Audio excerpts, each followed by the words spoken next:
hodín. Rádio Košice. Za 90 sekúnd to najpodstatnejšie pre vás. Správy. Prejdime na ďalšie témy. Užívanie drog dokáže zrujnovať nielen človeka, ale obvykle aj jeho vzťahy či rodinu. Pravdu o drogách šíria po slovenských školách aktivisti z občianskeho združenia Slovensko bez drog, hovorí Peter Remper. Deti veľmi radi povedia, že čo sa deje v ich priestore, sú veľmi otvorené. Niekedy nie, ale vo väčšine prípadov áno. Bol som napríklad teraz na jednej strednej škole a dávam takú otázku, kto pozná niekoho, kto úli marihuanu. U prvákov to bolo také slabšie, u druhákov silnejšie. Viac ľudí zodvihlo ruku a u tretiakov takmer všetci zodvihli ruku.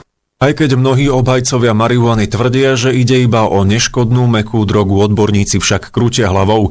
Ku krátkodobým účinkom užívania tejto drogy patrí strata, koordinácia, dezorientácia v čase, halucinácie či zrýchlený tep. Dlhodobé účinky sú už duševné poruchy, ale aj poškodenia orgánov. Minulý týždeň akurát prišiel za mnou nejaký žiak a povedal, že jeho priateľ sa tak zmenil po užití, že vraj LSD, alebo čo to bolo za blud, ktorý mu niekto dal. No a že normálne mal strach o ňo, že úplne sa zmenil jeho osobnosť. Samozrejme, asi to vyzerá s ním horšie.